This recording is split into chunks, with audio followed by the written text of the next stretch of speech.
Olá, jovens, como vocês estão? Mais um vídeo então de resolução de exemplos aqui para vocês.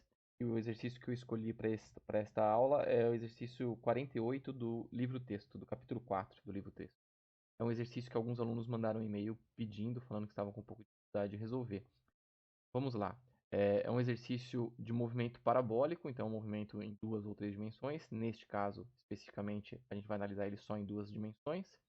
E o enunciado diz o seguinte: na figura 44, uma bola é arremessada para o alto de um edifício, caindo 4 segundos depois a uma altura h de 20 metros. Então, essa figura aqui, alguém jogou uma bola desta posição, 4 segundos depois ela cai no telhado desse prédio aqui.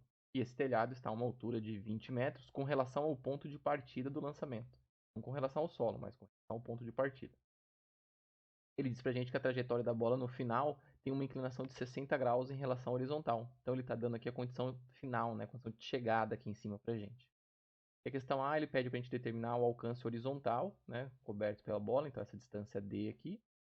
E no B ele pede o módulo e no C ele pede o ângulo em relação à horizontal da velocidade inicial. E é exatamente por isso que esse exercício gera um pouquinho de dificuldade para os alunos. E ele dá pra gente as relações finais, né? Ele dá condições finais do movimento. Em geral, a gente está acostumado na cinemática a sempre tratar a partir de um ponto inicial, de um movimento inicial, depois prever todas as condições finais. A primeira coisa que eu costumo fazer aqui quando eu pego um exercício de bidimensional ou tridimensional é que a gente precisa determinar qual que é nosso sistema de referência, né? Quais são os nossos eixos de orientação aqui. Então eu escolhi, é uma escolha livre, tá? Mas eu escolhi desse jeito. Eu escolhi cartesianamente aí o eixo x apontando na horizontal crescente para a direita e o eixo y apontando verticalmente para cima, aqui crescente para cima. E o ponto zero, né, a origem do meu sistema, eu coloquei exatamente no ponto de partida. Por que é interessante fazer essa representação? Porque se a gente lembrar, a gravidade nas proximidades da Terra, da superfície da Terra, é um valor constante e ela aponta sempre verticalmente para baixo. Então, com isso, eu tenho que a gravidade tem apenas direção y nesse sistema de representação que eu escolhi. Sendo assim, eu consigo dividir a análise do movimento nas duas direções e eu consigo determinar quais são os tipos de movimento em cada uma dessas direções. Então, vou colocar aqui uma tabelinha de dados. Então, a primeira coisa que a gente tem é que se eu escolher esse sistema de referência desse jeito, a posição inicial para x e para y são iguais. Então, eu tenho aqui x0 igual y0 e ambos são igual a zero, saem da origem.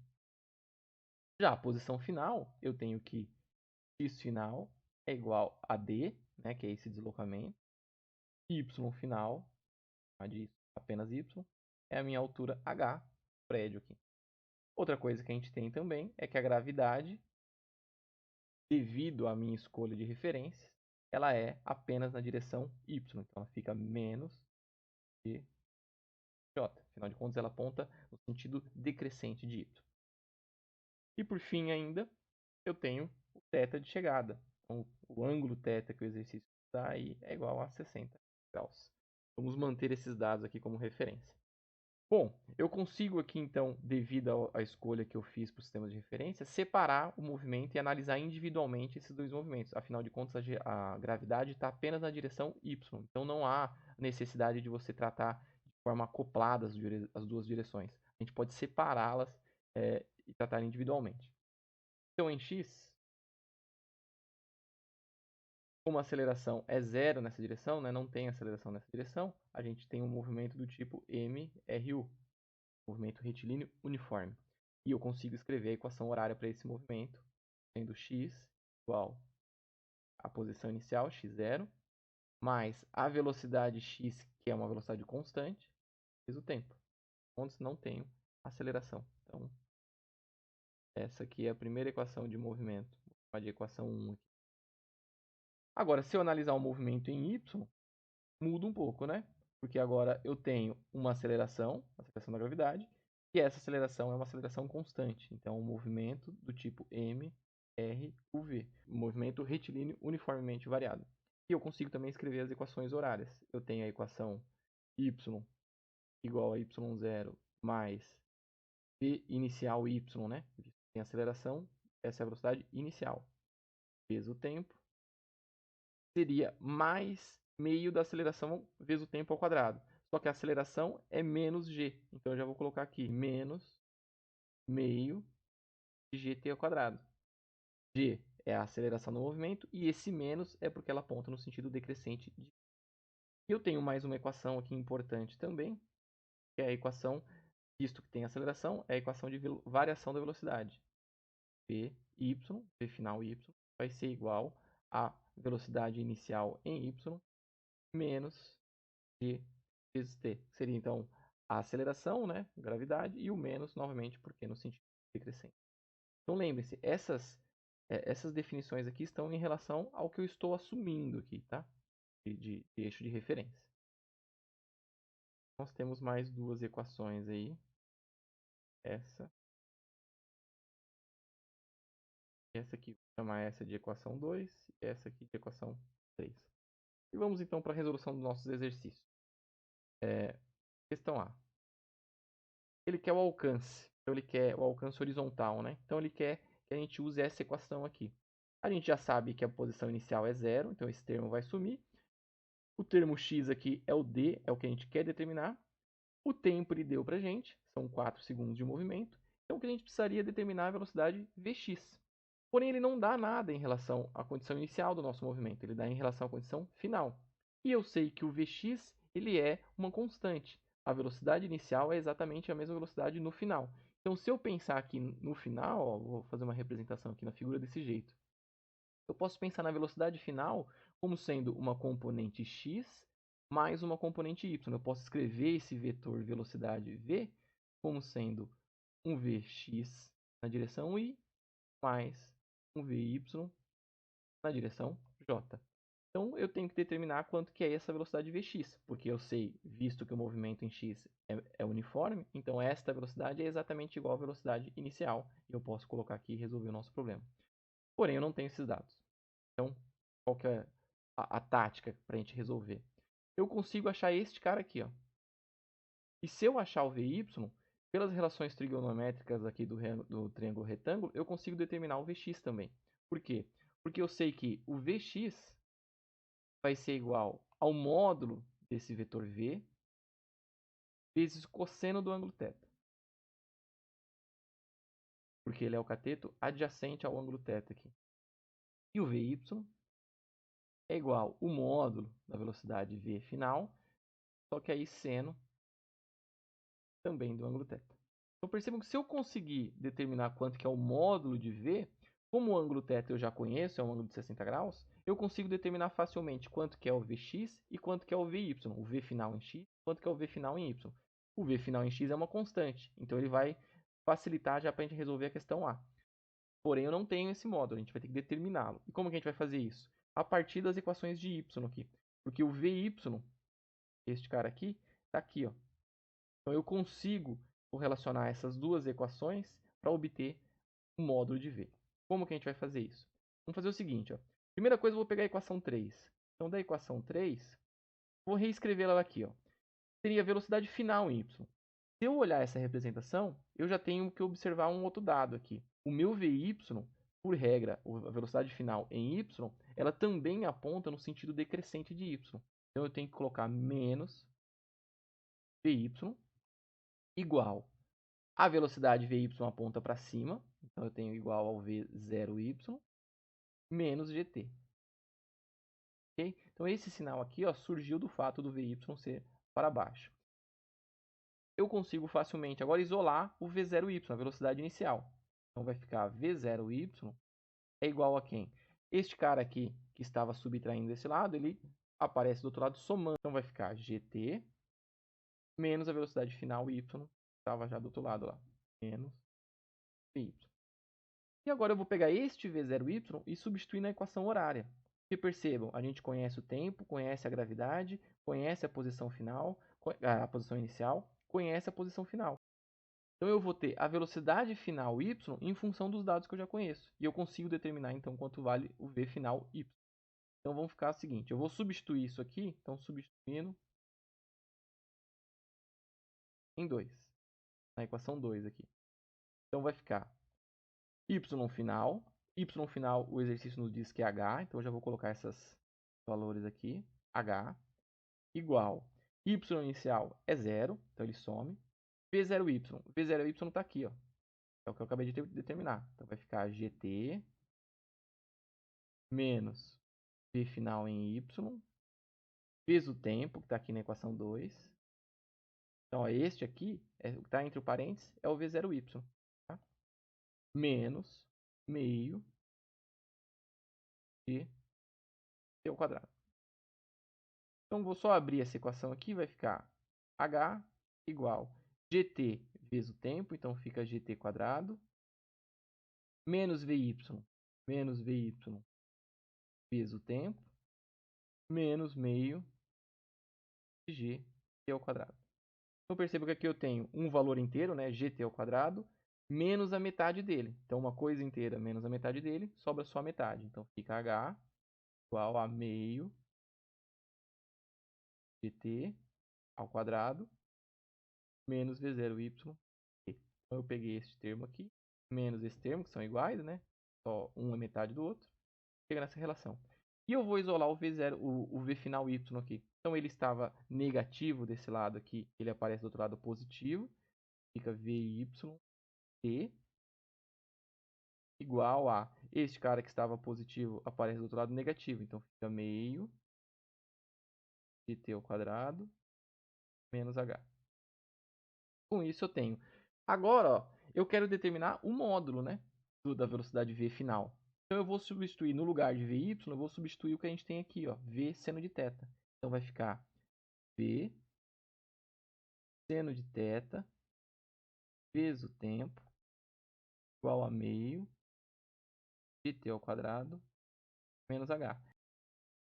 Pronto. Agora, se eu isolar a velocidade v aqui, o módulo da velocidade final, passando o seno de θ e o tempo dividindo, né, ela aparece do outro lado dividindo, eu consigo determinar qual que é o valor desse módulo. E aí, como a gente viu, se eu conheço esse módulo, eu consigo determinar facilmente quanto que é o Vx, e eu consigo determinar, então, qual que vai ser o deslocamento alcançado. Vamos lá. Vou isolar o Vt aqui, ou a velocidade final aqui. Então, vou colocar aqui em cima. Vai ficar velocidade final vai ser igual a quem já estava aqui, né? Meio de gt quadrado menos h. Vou abrir um parênteses. Tá? Meio de t quadrado menos h. E isso dividido, porque seno de θ vezes o tempo estava multiplicando desse lado aqui, então ele surge do outro lado dividindo, né? Seno de θ, isso vezes tempo. Pronto, se a gente substituir os valores, porque eu conheço a gravidade, conheço o tempo, conheço a altura final, conheço o ângulo θ, eu consigo determinar quanto que vale V. Então, isso vai ficar meio de 9,8, que é a gravidade, vezes o tempo ao quadrado, que é 4. Aqui, como o nosso sistema já está, como o nosso exercício já está todo no sistema internacional de medida, eu não estou colocando as unidades aqui, simplesmente para facilitar a escrita.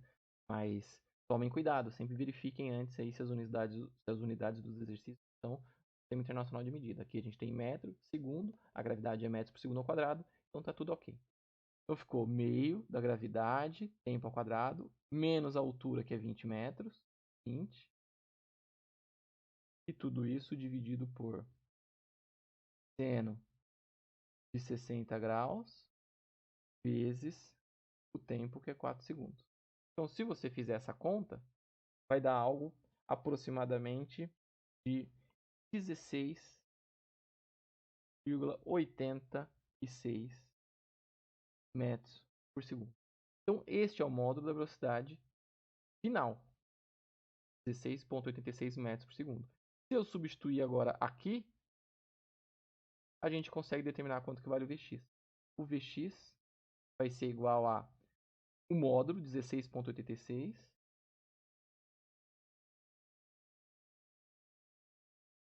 metros por segundo, vezes cosseno do ângulo θ, que é 60 graus. Então, isso vai me dar um Vx igual a, aproximadamente, né? Na verdade, não dá igual. Ele dá aproximadamente 8,43 metros por segundo. Pronto, a gente conhece o Vx. Agora basta a gente substituir em 1. O que a gente tem é que a posição final D, quem eu quero descobrir, é igual à posição inicial de 0, que é 0, mais Vx, que eu acabei de determinar, 8,43 metros por segundo, vezes o tempo, que é 4 segundos, é o tempo do movimento, 4 segundos. Então, se você fizer esta conta, ela dá aproximadamente para a gente 33 vezes 33,7, desculpa, metros. E esse é o resultado do item A. Bem? Então, ó, só recapitulando. Lembrem que o Vx é constante. Então, a gente determina o Vx na condição final aqui. Mas como o movimento na horizontal não tem aceleração, a velocidade x é exatamente igual à velocidade x inicial. Então, constante. Se a gente determinar o Vx, a gente resolve o problema.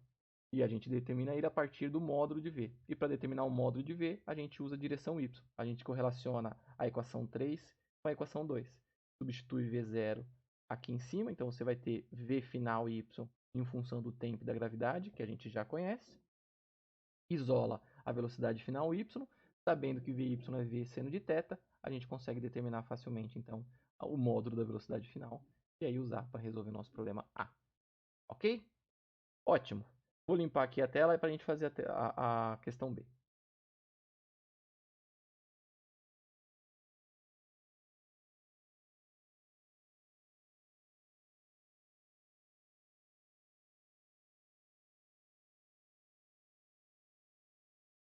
Vamos lá, questão B.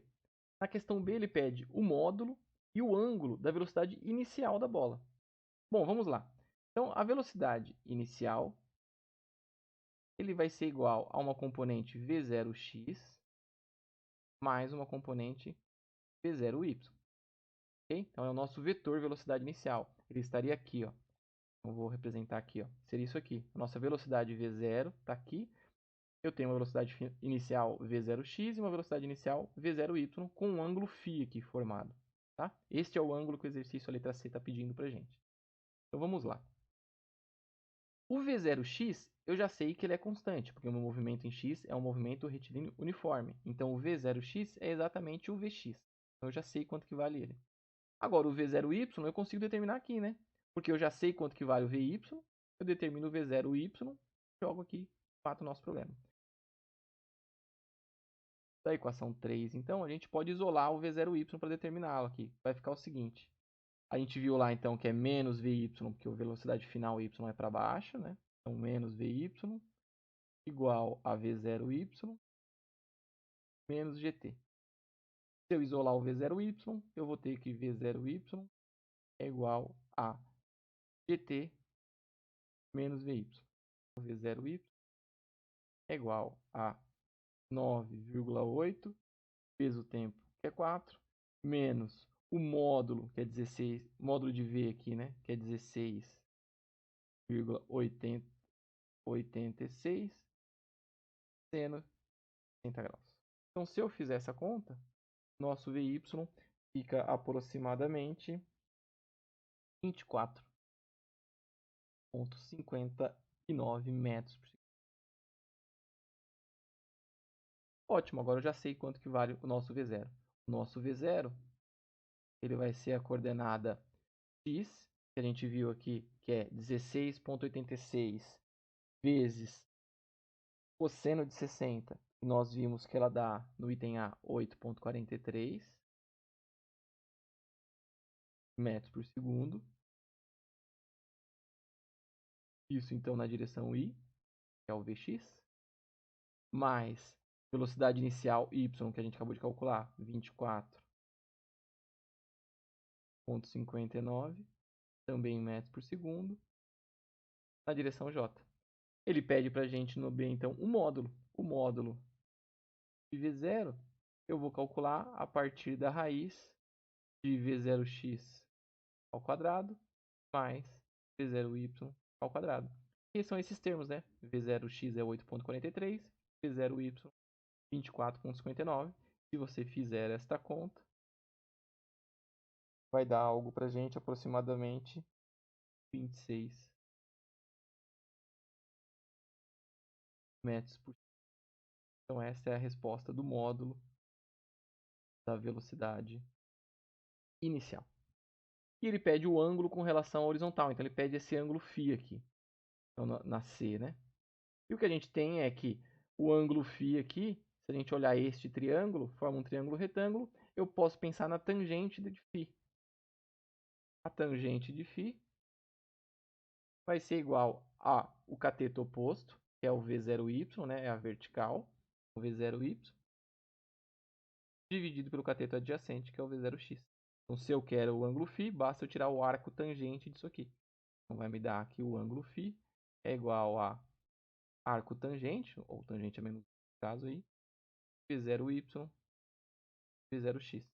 O V0y e o V0x a gente já tem quanto que é esses valores, basta você fazer a divisão, então, 24,59 dividido por 8,43 e você tira o arco tangente na calculadora, e isso vai dar um ângulo φ de aproximadamente 71,1 graus. E o exercício está resolvido. Ok, pessoal? Então, qualquer dúvida aí, entre em contato comigo. Obrigado e até a próxima.